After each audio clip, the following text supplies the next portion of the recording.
The key still felt wrong in my hand as I approached my front door, Mom's door. 3 months wasn't long enough to make it feel like mine. But the unfamiliar silver sedan in the driveway was definitely wrong. My steps slowed as I noticed warm light spilling from the living room windows, though I'd left every room dark this morning. I pushed the door open to the sound of laughter and clinking dishes. The scent of someone else's cooking filled the house, garlic and oregano that Mom would never have used. "Hello." My voice cracked slightly. "Alara. There you are, sweetheart." Dad stepped into the hallway, arms wide like we were in some heartwarming reunion scene. Behind him, a woman I'd never met was arranging flowers in Mom's favorite vase. 2 teenage girls hovered near the stairs, both clutching their phones like lifelines. "What are you doing here?" I managed to ask, my bag sliding from my shoulder to thud against the hardwood floor. Can't a father visit his daughter?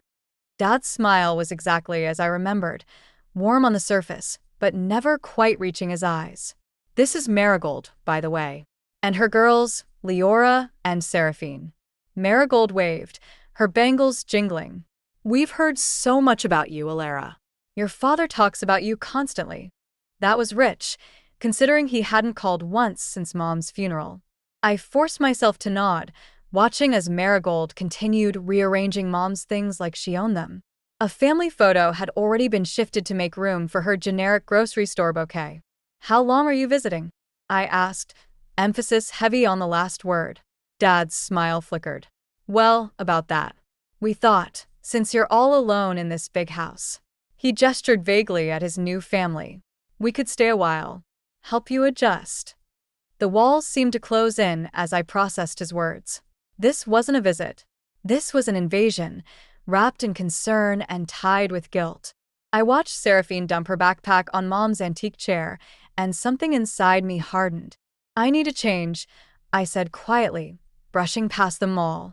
But as I climbed the stairs, I heard Marigold's voice drift up behind me. "Don't worry, Silas. She'll come around. They always do." Morning light filtered through Mom's lace curtains as I descended the stairs, only to freeze at the sight of Marigold reorganizing the kitchen cabinets. Our plates and bowls sat in neat stacks on the counter, replaced by her own floral pattern set. "Oh, good, you're up." She beamed. "I hope you don't mind. I thought we could use a fresh start in here." Before I could respond, Dad appeared with a stack of mail. "Princess, did you know your property taxes are past due?" "I have it handled," I said, reaching for the envelope. He pulled it away, scanning the notice with furrowed brows. "You know, if you're struggling." He exchanged a meaningful look with Marigold. "We could help with the finances. Make this a proper family home again." The word "again" hit like a slap. He'd walked out on our family home 15 years ago. Leora drifted in, her dark hair still wet from using my shower. "Mom, where did you put my medication?" "I can't find it anywhere." "Check the master bathroom, sweetie." I reorganized everything this morning. My coffee mug nearly slipped from my hand. "The master bathroom?" "We thought it made sense for your father and me to take the larger room," Marigold said smoothly. "You understand, don't you? With 2 of us." I set my mug down before I could throw it. "That's my mother's room." "Was," Dad corrected gently. "Alara, we need to be practical. The house is too big for just you, and with our situation." "What situation?" I demanded. Seraphine chose that moment to thunder down the stairs. "Mom." "The Wi-Fi's too slow. Can we get it upgraded?" "Of course, darling." "Silas, add that to the list." Marigold touched my arm. "We'll split the cost, naturally. That's what family does." I pulled away, noticing for the first time the stack of moving boxes in the living room corner. They weren't labeled visiting, they were labeled kitchen and master bedroom. "I have to get to work," I managed, grabbing my keys. But as I reached the door, I heard Marigold's phone buzz. Her whispered response made my blood run cold. "Yes, we're in." She doesn't suspect a thing about the will yet. Instead of going to work, I drove to Mom's lawyer's office. Sarah buzzed me in immediately, her face tight with concern as I explained about Marigold's phone call. "There's something you need to see," she said, pulling a thick folder from her filing cabinet. "Your mother made me promise to wait until you needed it." The documents inside made my hands shake. Bank statements, credit reports, and legal notices, all showing Dad's mounting debts and 3 previous marriages. Each ended with him claiming partial ownership of his ex-wife's properties. Celeste knew he might try this, Sarah explained. That's why she made the inheritance ironclad. My phone buzzed, a text from Leora. Mom's going through your mom's jewelry box. Says she's cataloging family heirlooms. I rushed home to find Marigold wearing Mom's sapphire pendant, the one she'd promised would be mine on my wedding day. Dad sat nearby, papers spread across the coffee table. Just the person I wanted to see, he smiled. We need to discuss the mortgage refinancing. Take it off, I cut in, staring at Marigold. She touched the pendant. Oh, this old thing? Silas said it was just collecting dust. That's my mother's. My voice cracked. And I know about the others, Dad. Sarah showed me everything. The charm drained from his face. What others? Your ex-wives. The bankruptcies. The property claims. Each word felt like a weapon. Did you think I wouldn't find out? Marigold's fingers tightened around the pendant. Silas, handle this. Princess, he started, reaching for me. You don't understand. Don't call me that. I backed away. You have until tomorrow to get out. All of you. We're family, he insisted. Your mother would want. Mom knew exactly what you'd try to do. I pulled out my phone, showing them Sarah's number on speed dial. And she made sure you couldn't. Seraphine appeared at the top of the stairs, clutching a familiar leather-bound book. Mom. I found her diary. The look Marigold and Dad exchanged told me everything. They weren't just after the house. They were searching for something specific. Something Mom had hidden. I snatched Mom's diary from Seraphine's hands, but something fluttered from between its pages. A bank statement from an account I'd never seen before. Dad lunged for it, but Leora was faster. Holy shit, she whispered, scanning the document. Mom, there's like... Marigold silenced her with a sharp look. Leora, give that to your father. No, I said, reaching for the paper. This is my mother's. Leora hesitated, looking between us. Then she crumpled the statement into her pocket. I need some air. I followed her onto the back porch, leaving Dad and Marigold arguing in hushed, urgent tones inside. Leora lit a cigarette with trembling hands. They're not just after the house, are they? I asked. She exhaled slowly. Mom married your dad 2 weeks after meeting him. Said it was fate. Her laugh was bitter. More like, she found out about your mom's secret account. What do you mean?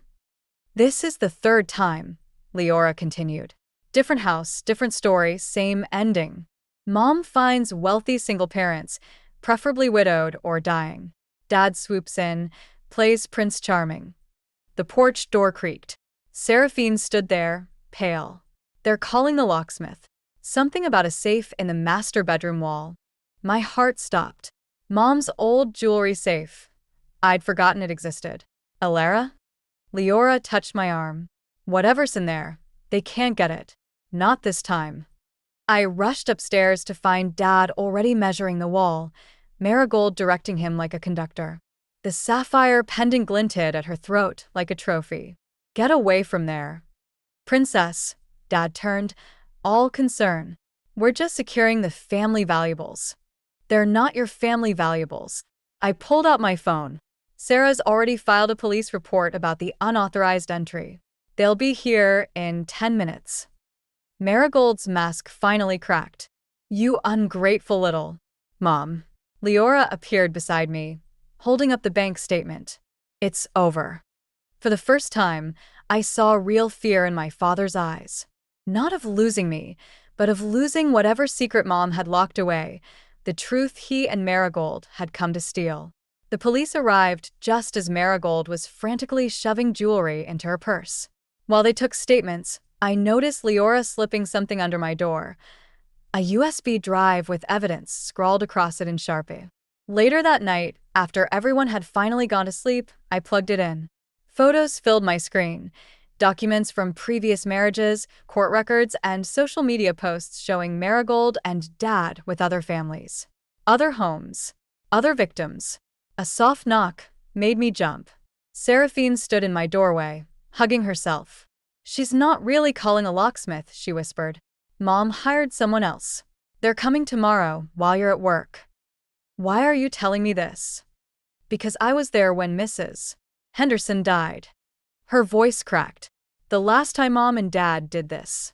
She was sick like your mom and they—" She couldn't finish. My phone buzzed, a text from Sarah. "Just found something in your mother's safety deposit box.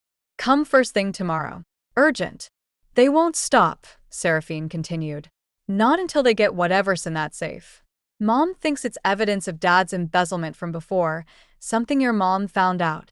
Footsteps creaked in the hallway. Marigold appeared, her smile razor-sharp in the darkness. "Seraphine, darling, what are you doing up?" "I was just—" "Go to bed." Marigold's voice left no room for argument. As Seraphine scurried away, my stepmother's eyes locked onto my laptop screen. My, Leora's been quite busy, hasn't she? Get out of my house." "Oh, but we can't leave." She toyed with Mom's pendant. "Not until we find what Celeste hid. Your father's freedom depends on it, you see. And I'm sure you don't want him in prison." The threat hung between us like poison. Dad's freedom, or Mom's final secret. But as I looked at Marigold wearing my mother's necklace, I realized Mom hadn't just left me the house. She'd left me a choice: protect Dad one last time, or finally let him face the consequences of his actions. I heard Mom's voice in my head. "Sometimes love means letting go." Sarah's hands shook as she handed me the safety deposit box contents, a thick manila envelope and a USB drive. "Your mother recorded everything. The embezzlement, the previous marriages, even Mrs. Henderson's suspicious death." Before I could process this, my phone buzzed with a text from Leora. "They're breaking into the safe now." I raced home to find the master bedroom door locked. Inside, I heard power tools grinding against metal. "Dad, stop." I pounded on the door. "The police are already." The grinding ceased. The door opened to reveal Dad holding Mom's old leather briefcase, Marigold clutching a stack of papers. "It's not what you think," Dad started. "It's exactly what I think." I held up the USB drive. "Mom knew everything. About the money you stole, about Mrs. Henderson." "That was an accident," Marigold snapped. "She fell." "After you changed her medication?" Seraphine appeared in the hallway, pale. "Mom, you promised nobody else would get hurt." "Quiet." Marigold's mask finally shattered. She grabbed Mom's briefcase from Dad. "Silas, handle your daughter." "Princess." Dad reached for me. "We can explain." "Don't touch me." I backed away. "The police are coming." Mom left evidence with her lawyer. "No," Marigold laughed. "She left it in this safe. And now." But her triumph died as she opened the briefcase. Inside was a single sheet of paper, Mom's handwriting. "The real evidence is with the FBI. I'm sorry, Silas, but our daughter deserves better." Dad's face crumpled. For the first time, I saw real fear in his eyes. "Elara, please." "I'm still your father." Sirens wailed in the distance. Marigold grabbed her purse, but Leora blocked the doorway.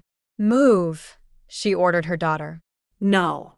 Leora's voice shook. "Not this time." As blue lights flooded the windows, I realized Mom's final lesson wasn't about revenge at all.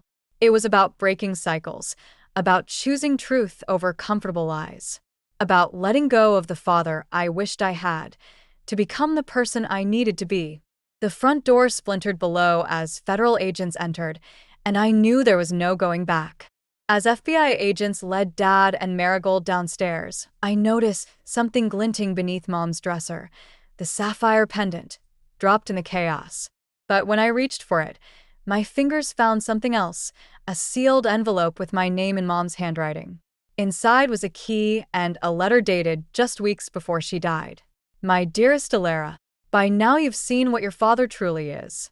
I'm sorry I couldn't protect you from this pain, but I knew you needed to face it yourself. The key opens the old hope chest in the attic, the one place they'd never think to look. Remember, strength isn't about revenge. It's about choosing who we become after we've been broken. All my love, Mom." They're asking for you downstairs, Leora said from the doorway. Mom's demanding a deal. In the living room, Marigold sat handcuffed, but still somehow imperious. Elara, darling, let's be reasonable.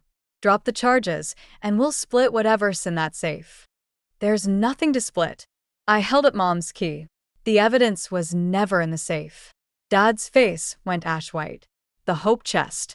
Celeste's old hope chest. The one you could never open, I finished. Because Mom knew someday I'd need to make this choice myself. Marigold lunged forward, but the agents held her back. You ungrateful little. I'm not ungrateful. I cut in. I'm grateful Mom showed me what real love looks like. What real family means. I'm still your father, Dad pleaded. No. I touched the letter in my pocket. You're just the man who taught me what kind of person I don't want to be. As they led them away, Seraphine touched my arm. What happens to us now? I looked at her and Leora. Two girls caught in their mother's web, just like I'd been caught in Dad's. Mom's words echoed in my mind. Strength isn't about revenge. You stay, I said. If you want to, we can figure out together. The hope chest could wait until tomorrow. Tonight was about choosing who we'd become, now that we were finally free to choose it all. A month after the arrests, I finally opened Mom's hope chest. Leora and Seraphine sat beside me as dust motes danced in the attic's morning light. Inside, beneath stacks of photos and letters, lay a leather portfolio containing everything: Dad's original embezzlement records, documentation of his previous marriages, and a handwritten confession from his first wife about Marigold's involvement in a decades-long scheme. But it was the small velvet box that made my hands shake. Inside, a note wrapped around Mom's sapphire pendant. For when you're ready to write your own story. The FBI said Mom could have stopped them years ago, I said, touching the pendant's smooth surface. She had everything they needed. Why didn't she? Seraphine asked. Because she knew I needed to choose. I clasped the necklace around my neck. Not just about Dad, but about who I wanted to be. Leora helped me carry Mom's old dresser downstairs, where we'd made space for it in the girls' shared room. As we arranged their things in the drawers, I noticed Seraphine had pinned a photo to her mirror. Mom and me at my high school graduation, both laughing. Is it weird, she asked, having us here? No, I answered truthfully. It's like Mom knew somehow that helping you break free would help me too. Later, sorting through the last of Marigold's abandoned belongings, I found a recent photo of Dad with his new family. My first instinct was to tear it up, but instead, I placed it in a box marked Past. The doorbell rang, Sarah bringing dinner and case updates. As we gathered around Mom's old dining table, I realized something. The house no longer felt haunted by what I'd lost. Instead, it had become a sanctuary for what we'd found: 3 daughters of manipulation who'd chosen to write a different ending. Mom's final letter sat framed on my bedside table, but I didn't need to read it anymore. I knew what it said about strength and choices, about becoming who we need to be. But mostly, I knew she'd been right about the most important thing. Sometimes the family you choose is stronger than the family you're born into. And sometimes justice looks less like revenge and more like starting over.